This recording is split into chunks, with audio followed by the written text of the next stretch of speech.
नमस्कार दोस्तों, आप सभी लोगों का फिर से स्वागत है कृष्णा रेंज के इस वीडियो के अंदर। जैसे कि आप पहले भी बहुत सारे पार्ट देख चुके हैं और ये आप एक नया पार्ट और देख रहे हैं। तो सर एक वही हमने आप लोगों को बताया था कि वही सवालों की सीरीज चालू है, जो लोगों ने हमसे कमेंट बॉक्स में पूछे थे। हमारा कुछ नहीं है, है ना, जो है वो लोगों के सवाल है। तो मैं सर अगला सवाल पूछना चाहूंगा। एक भाई ने पूछा है, स्टैलियन बनाने के लिए बच्चे में क्या क्वालिटी देखना जरूरी है और उसको कैसे तैयार करें और क्या डाइट रखें और कितने दिन का बच्चा लेना चाहिए अगर हम बाहर से खरीद रहे हैं तो? देखो, बच्चे में तो एक तो सबसे बड़ी बात उसकी लाइन देखो ना देखो, उसके माँ बाप जरूर देखो कि क्योंकि क्या होता है कि एक पर्टिकुलर हाइट का बच्चा अगर आप स्टेलियन बनाते हो, अच्छा स्टेलियन भी क्या एक तो अपने खुद के लिए बना रहे हैं कि अपनी खुद की घोड़ियों पे डालना है, एक आप स्टेलियन बनाना चाहते हो जो इंडिया लेवल पर फेमस हो और इंडिया की घोड़ियां आपके पास आए, तो उसके लिए आपको एक बहुत अच्छा बच्चा खरीदना पड़ेगा। बहुत अच्छे का मतलब उसके माँ बाप बहुत अच्छे हो, उसका बॉडी स्ट्रक्चर बहुत अच्छा हो उसके माँ बाप का, तो आप आइडियली उसको उसके कंपेरेटिव बना सकते हो। क्योंकि छोटे बच्चे में तो क्या होता है, 4-6 महीने का बच्चा तो उसको देखोगे मगर 50-60% उसके माँ बाप को देखने से आइडिया लगेगा कैसा बनेगा। बिल्कुल। फिर आपको कम से कम मेरा ये सोचना है कि 5 महीने दूध पिया हुआ बच्चा हो और 6 महीने से कम का बच्चा नहीं लेना चाहिए। 6 महीने से कम का। और अगर आपने मान लो 4 महीने का बच्चा पसंद भी कर लिया है तो बेस्ट ये है कि उसको 5 महीने दूध पीने दें, मालिक को बोले, और 6 महीने का बच्चा 5-6 महीने का बच्चा आप खरीद सकते हो। बिल्कुल। फिर आप उसको क्या है तो लोग क्या करते हैं कि एक साथ खाना डाल देते हैं, मतलब मॉर्निंग का। तो छोटे जो बच्चे होते हैं ना उनको टुकड़ों में खाना चाहिए, बड़े घोड़े की तरह नहीं है। बिल्कुल। बड़ा घोड़े को अगर दिन में 5 बार खाना मिलेगा तो बहुत है, मगर छोटे जो बच्चे होते हैं उनको खाना जो आप दलिया वलिया डालते हो ना, 2 टाइम की बजाय उसको 4 टाइम में कर दो या 3 टाइम में कर दो। बिल्कुल। खाना आपको उतना ही खिलाना जो 2 टाइम में खिला रहे हो, मगर आप उसको टुकड़ों में कर दो। जैसे मान लो आपको 6 महीने का बच्चा, उसको आपको 2 किलो दाना देना है, तो आधा किलो मॉर्निंग में कर दो 6 बजे, आधा किलो 10-11 बजे कर दो, आधा किलो 2 बजे कर दो, आधा किलो रात को 8 बजे कर दो, और बाकी चारा रच का जो खिलाते हो वो खिलाओ। तो क्या होता है, लोग क्या करते हैं 1.5 किलो 1 किलो सुबह डाल देते, 1.5 किलो, फिर वो बीच में ब्रेक ज्यादा हो जाता है, तो एक साथ ना तो खा पाता है ना उसको पचा पाता है। तो और उसके अलावा आप उसको, मेरा ये मानना है कि एक छोटी सी जगह होनी चाहिए जहाँ वो खुद दौड़े। मतलब 18 महीने तक के बच्चे को आपको खुद को एक्सरसाइज देने की जरूरत नहीं है, मतलब 6 महीने से लगा के 18 महीने की एज तक बच्चे को खुद दौड़ता रहे। ये नहीं कि रस्सी लगा के उसको आप दौड़ाओ वगैरह, हाँ ये कर सकते हो, उसको रस्सी से पकड़ के आप पैदल घुमाने ले जाओ, उसको ओबेडेंटली सिखाओ, मगर उसको वर्क नहीं देना, वर्क उसका सेल्फ वर्क होना चाहिए। फिर 18-20 महीने की एज हो जाए उसके बाद आप उसको वर्क दो। बिल्कुल। क्या तो धीरे धीरे इसी तरह के बन जाएगा। फिर आप उसको देखो कि उसका बॉडी वेट उसकी एज के हिसाब से बन रहा है या नहीं बन रहा है, तो उस हिसाब से उसको खुराक दो। क्या तो सर मैं इसी में आगे पूछना चाहूंगा कि जैसे भाई रिंग क्वालिटी बच्चा लोग तैयार कर ही रहे, अब रिंग क्वालिटी बच्चा तैयार करेगा वो और एक या स्टेलियन बनाएगा, तो मेरे को लगता है कि कहीं ना कहीं उसका 80 या 85% ड्रीम रहेगा कि मैं उसको रिंग में लगाऊं। तो ये सवाल मेरे को लगता है कि आज से 1-1.5 साल पहले भी आपसे पूछा था इस टॉपिक के बारे में, पर मेरे को लगता है कि इस सवाल के बारे में जितना बोला जाए, क्योंकि अब उसके बाद में फिर 10 रिंगे हो चुकी है ना, तो मैं सर ये चाहूंगा कि रिंग के बारे में एक, आप देखो रिंग में घोड़े नहीं लगाते, मैं नहीं लगाता ना आपको रिंग से कोई मतलब, आप खाली देखने के लिए जाते हो। तो रिंगों का आज की स्थिति में वास्तव में यानी कि लोग बदनाम कर रहे हैं रिंग को, या वास्तव में ही हालत खराब है, जैसे कि डीएनए की खराब थी, या फिर रिंग के अंदर भी सुधार होना चाहिए, जैसे डीएनए की वजह से इस घोड़ा मार्केट में थोड़ा सा सुधार देखने के लिए मिल रहा है। देखिए ऐसा है कि पहला तो ये होता है कि आदमी के ऊपर इतना जो जज होते हैं ना, एक तो वो फर्स्ट उनकी चॉइस, बिल्कुल, फिर ऑर्गेनाइजर की चॉइस, फिर किसी ने अगर आपको 5 लाख का वो आपको डोनेशन दे दिया है उसकी चॉइस, तो प्रेशर में आ जाता आदमी। अच्छा फिर क्या है कि एक बात मैंने कुछ इस टाइम में देखी कि एक प्रेशर और है कि कोई बच्चा रिंग में आया, पहला तो अरे ये बच्चा उन मान लो उन सेठ जी का है या उस बना का है या उन मंत्री का भी है, मंत्री जी का है, ठीक है, तो एक प्रेशर तो हो जाता है, बड़े आदमी का बच्चा है।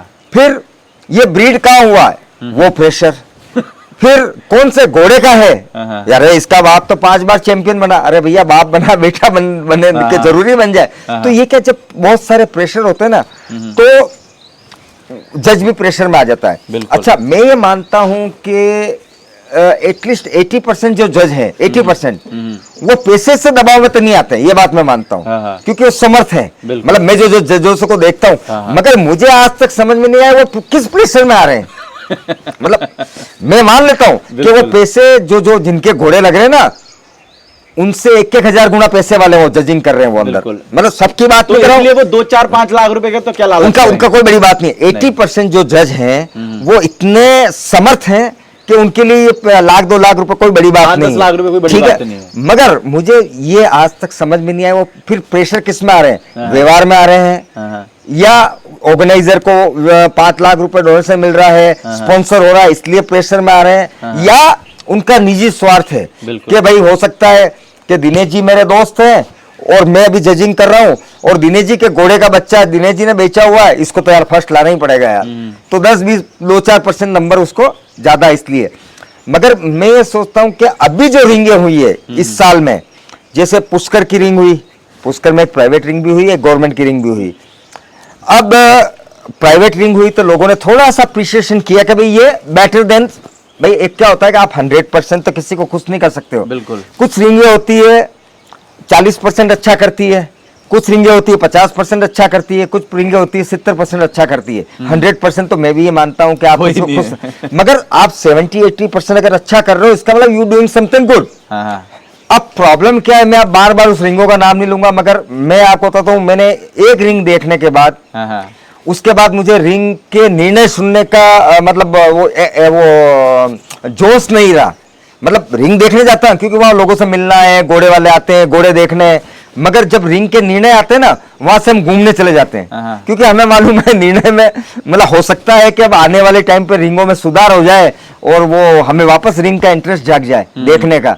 मगर अभी लास्ट की 2-4 रिंगें हमने जो देखी है, उसके बाद तो ये हो गया कि हाँ, वो घोड़े रिंग में आते हैं, सब घोड़ों को देख लो, लोगों को मिल लो, जजों को देख लो, और जब रिंग का निर्णय आता है उठ के चले जाओ, क्योंकि आपको बर्दाश्त नहीं होगा। जैसा कुछ रिंगों में 5-5, 10-10 घोड़ों को नंबर दे दिए, वो भी अच्छा नहीं है। बिल्कुल। क्या, और हाँ, मैं ये मानता हूं कि दूसरे नंबर को घोड़ा है, दूसरा नंबर की जो वैल्यूएशन रखता है, और तीसरा नंबर आ गया तो मैं मान सकता हूं कि ये थोड़ा सा 19-20 हुआ, मगर वो बड़ी बात नहीं है। मगर जो घोड़ा दूसरा नंबर लाने वाला है उसका कहीं नंबर नहीं है, और जो किसी भी नंबर में नहीं है उसको दूसरा नंबर आ जाए, वो तो थोड़ा पब्लिक भी बाहर देखती तो है। सर, जैसे कि आपने जो दबाव की बात करी है ना, उस टाइम में मैंने बात नहीं काटी, तो उस टाइम पे जो मार्केट में लोग बोलते हैं कि दबाव ये भी रहता है कि वो बच्चा कहीं ना कहीं उसके घर से भी बिक के गया होता है। हाँ, नहीं, अब मैं या फिर वो देखो पैसे का दबाव नहीं, हाँ। या फिर ये रहता है कि यार ये पार्टी तो साला हमसे ज्यादा तगड़ी है, हाँ। अगर हमने इसका घोड़ा जिताया तो ये हमसे एक और घोड़ा लेके हाँ, जाएगा। नहीं, तो क्या ये दबाव भी रहता है? और कितनी बार क्या होता है कि बहुत से लोग जब बच्चा सेल करते हैं ना, घोड़ा सेल करते हैं, जब तो गारंटी देते हैं, ये नहीं कहते ये रिंग क्लास का है। हाँ। ठीक है, अब रिंग क्लास का है, और उनको अगर ये मालूम होता है कि 2-4 बच्चे हमसे और खरीदेगा, हाँ। बड़ी पार्टी है, हाँ। तो जब वो रिंग, आप तो रिंग में लगाओ। हाँ। अब रिंग में क्या होता है कि हो सकता है वो 70% जीतने की संभावना है, हाँ। मगर 20-30% वो दबाव आ जाता है तो 100% बन जाता है। बिल्कुल। क्या मतलब, हो सकता है वो तीसरे नंबर का हकदार हो, हाँ। मगर उसको तीसरे को फर्स्ट पे ले आते हैं, हाँ। तो ये हो जाता है।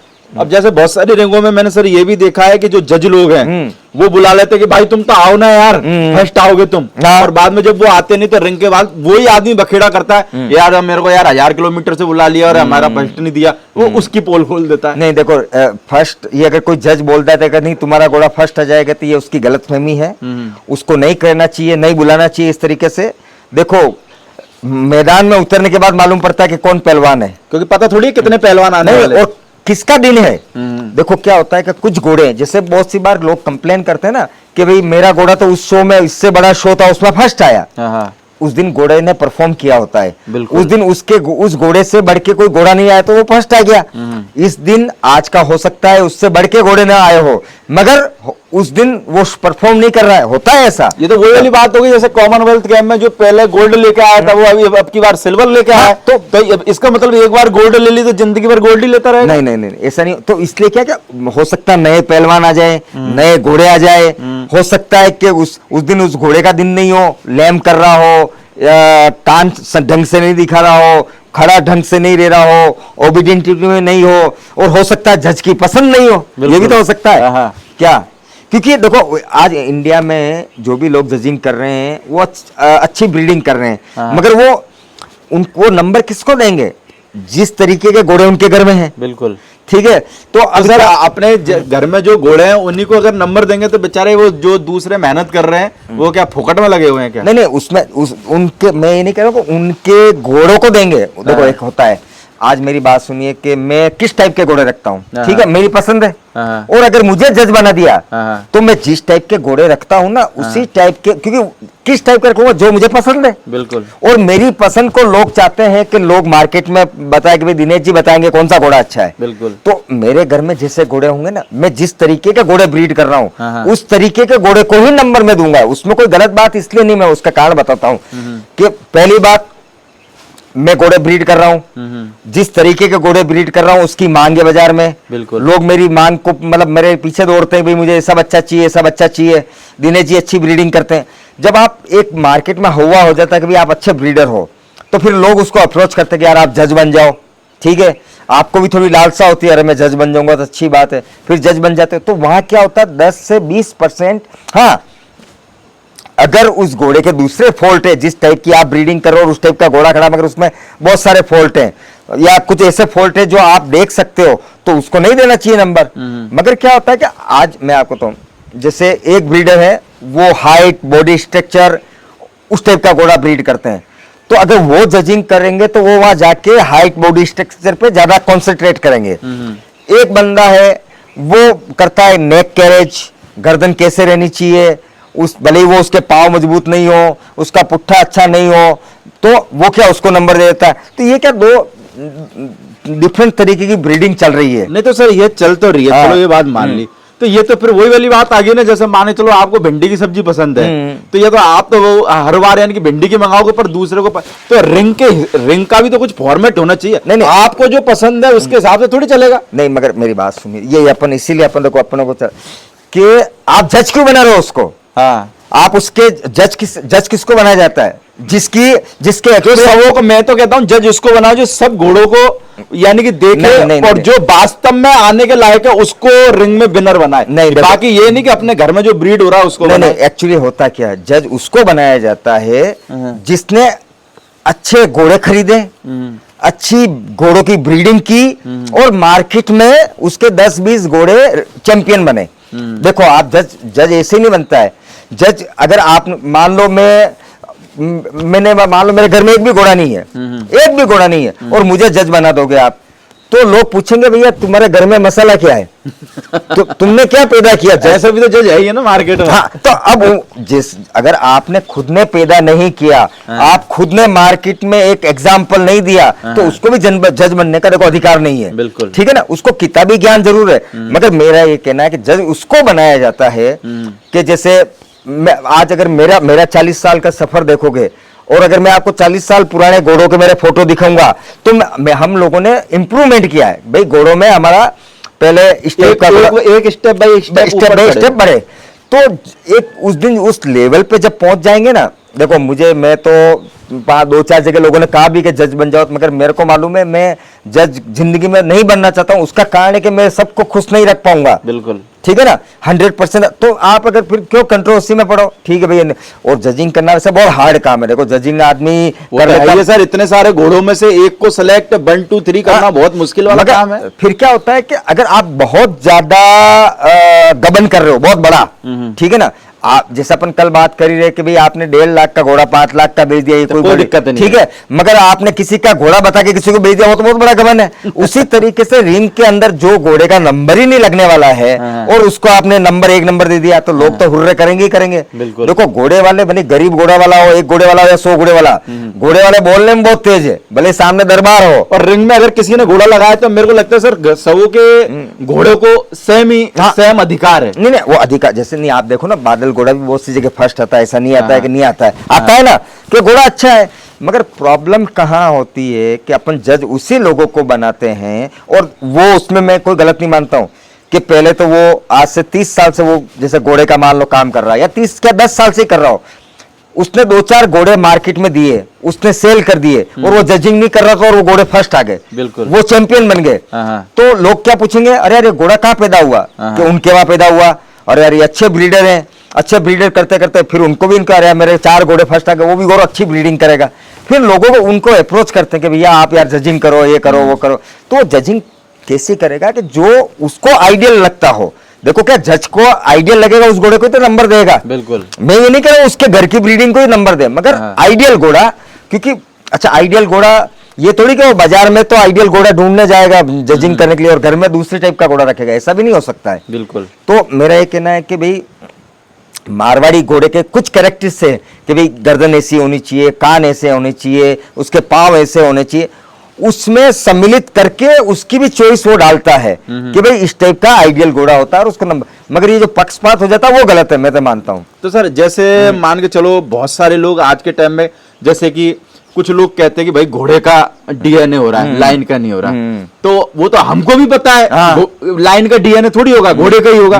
पर अब मेरे को उसमें एक चीज ये बताओ कि जैसे लोग कहते हैं कि भाई मारवाड़ी घोड़ा हमारा तो बिल्कुल प्योर है, तो ये किसने साबित करा या किसने देखा या फिर उसके क्या है, खाली किताब के अलावा हम देखें तो आपको क्या लगता है आज के टाइम में प्योर मारवाड़ी घोड़ा है? जैसे बहुत सारे जो ब्रीडर है आज भी, मेरे को पता है कि प्योर मारवाड़ी घोड़ा, आप को भी पता है कि नहीं है, कोई ये साबित कर भी नहीं सकता या फिर कोई साबित करने वाला पैमाना भी नहीं है। देखो एक्चुअली क्या होता है, ये आज न तो मैं कोई भी ब्रीडर ये कह सकता है कि 100% मारवाड़ी है, वो कह रहे हैं ना सर लोग, नहीं ये कोई नहीं कह सकता। आइडियल एक आपका आइडियल मारवाड़ी हो सकता है कि कैसा दिखता है, बिल्कुल ठीक है, उसमें किसी में 10% कमी होती है, किसी में 20% कमी होती है। आप ये भी नहीं कह सकते हो कि इस घोड़े में मिक्स है, मगर आप ये नहीं कह सकते हो कि 100% मारवाड़ी है, बिल्कुल, कि भाई क्योंकि आपके पास आज जैसे घोड़े हैं, घोड़ों के अंदर मारवाड़ी घोड़ों में 20 डिफरेंट तरीके के कान हैं। कितने?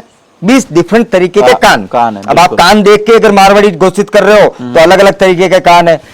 उसके अलावा मारवाड़ी का मतलब ये एक आइडियल मारवाड़ी होना चाहिए, close to true to breed, मतलब जो अपन एक पिक्चर जो बना रखी है भाई इस टाइप का घोड़ा होना चाहिए, उससे क्लोज होना चाहिए।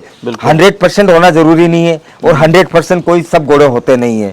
और दूसरा जो आपने सवाल था कि भाई ये घोड़े का डीएनए हो रहा, लाइन का थोड़ी हो रहा है, तो मैं उसके लिए पीछे बता दूं लाइन बनती कैसे है घोड़े से। नहीं, लाइन बनेगी कैसे, जब किसी 3 या 4 जनरेशन का रिकॉर्ड आपके पास होगा तो वो लाइन हो गई।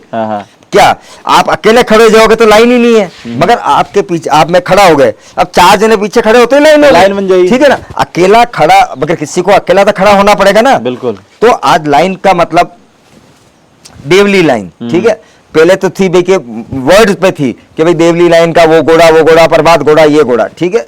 अब विजय देव की लाइन चलानी है आपको, तो विजय देव घोड़ा, कामदेव की माँ, उन दोनों का डीएनए होना चाहिए, कामदेव का डीएनए होना चाहिए, इसको लाइन बोल सकते हैं। और कामदेव जिन घोड़ों को ब्रीड कर रहा है उनका भी डीएनए होना चाहिए। और उन कामदेव के जो बच्चे आए, ब्रह्मनाथ हो गया, अब ब्रह्मनाथ के जो बच्चे आएंगे, ये मैं आपको बोल रहा हूं ना, ये तो ऑफिशियल पेपर में 4थी जनरेशन बन गई, तो ये लाइन बोल सकते हैं। अब यूं तो अपनों को मालूम है कि विजय देव का भी कोई बाप होगा, कन्हैया का भी कोई बाप होगा, मगर वो पेपर में नहीं है। आप उसको न तो डिनाई कर सकते हो कि वो उसका बाप नहीं है, और न आप उसको गारंटी ले सकते हो कि वो उसका बाप है। भाई जो विश्वास करे वो मान ले। आज अगर मैं विश्वास करता हूँ कि हाँ साहब विजय देव का बाप कन्हैया था, ठीक है, खत्म हो गई बात, और कोई कहता है सब झूठ बोलते हैं, तो उसकी भी बात माननी पड़ेगी।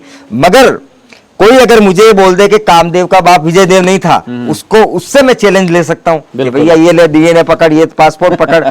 मगर जब अपना ऑफिशियल पेपर नहीं होंगे, आज मैं साहब बोल दूं ये पूरा पहाड़ मेरा है, ठीक है, मेरी बात सुनिए, पूरा पहाड़ मेरा है। अब आप मेरे को मतलब इग्नोर करना चाहते हो, विश्वास करते हो, तो आप बोलोगे अच्छा होगा। और कोई अगर मुझे कहे कि नहीं आप पेपर बताओ, और पेपर में नहीं हुआ तो मुझे, या तो पेपर बताऊंगा तो मेरा पहाड़ है, नहीं तो नहीं है। उसी तरीके से अगर किसी प्रभात घोड़े का अगर आप बोल रहे हो, आपके पास पेपर है, तो आप बोल सकते हो 100% के प्रभात का बच्चा है, और नहीं है तो जिसको मानना हो माने, जिसको नहीं मानना हो नहीं माने।